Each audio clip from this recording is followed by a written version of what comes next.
Another day and another chance to show the world that we are not only gentlemen, but also gentlemen who like to pump the gas to the floor. The game was Infogrames Micro Machines. The task?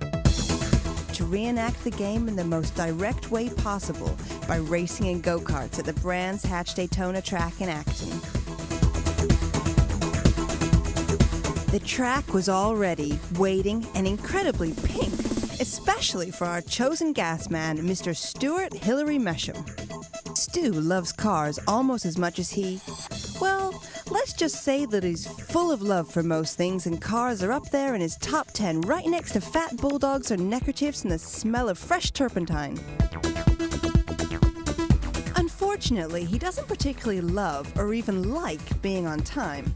The track staff were left waiting for what seemed like an eternity, as were the developers of the game.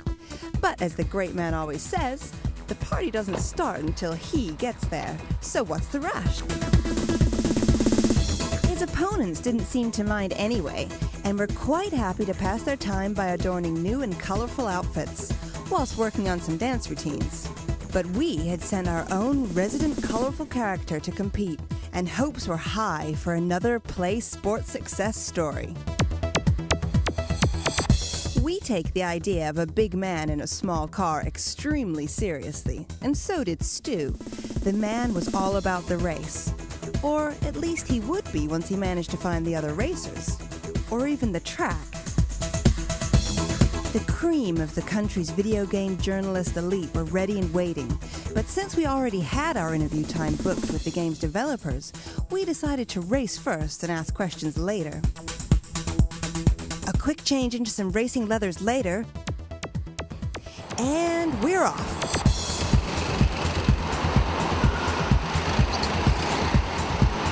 There was no honor amongst drivers in this race, but it didn't stop our man from proving that when it comes to speed, the fearless man is king. Way to go, Mr. Mesham. You fearlessly beat off the opposition until they knew they were beaten. Now to get to grips with Micro Machines developers for a good and hard Q&A session. Okay, let's start with something simple. Like, who the hell are you people? Hi, I'm Mark, one of the programmers. I'm Matt, I'm a games designer. And Rick, the lead artist. I'm Glob, I'm the senior designer. I want to be Glob, I don't want to be Sean. Okay, boys, tell us about the game. Micro Machines involves 8 different characters with 5 vehicles each, over 24 levels of multiplayer fun. And what's new in the improved PS2 version of Micro Machines? And for everybody who doesn't like or can't get to grips with driving down screen, things like that, you can now view it from behind, and you've got longer tracks with hangars in as well, so you can change vehicle mid-race. There's also a bomb tag mode where up to 4 people can race around and try and blow each other up with a travelling bomb. And in the GP modes there's coins to collect that will open a series of 10 or 11 different bonuses and cheats that we've included in the game. You seem to have put more characters into this version.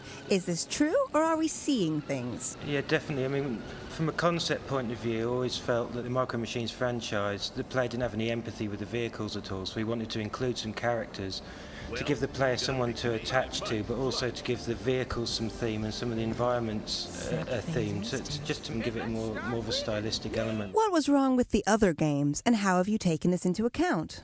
I don't think they did anything wrong, because they were all really successful games, but I mean, on a personal level, I found some of the mechanics that the old games used frustrating, and from a design point of view, we wanted to try and distance ourselves from the old franchise anyway. But we want to keep that frantic, fun gameplay, but just simplify it a little bit and make it more straightforward, communicate more with the players, and just offer up more options. Obviously, with the extra power of the PS2 as well, we can make it look a lot better. There's a lot more polish to the game. It's really beautiful looking.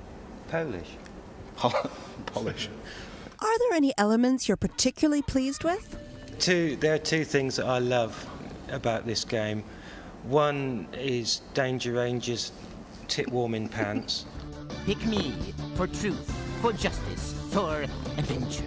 And the other is a pair of obscenely hairy legs in the barn level. Absolutely revolting. Alrighty then. You guys look just great. Yes, you do.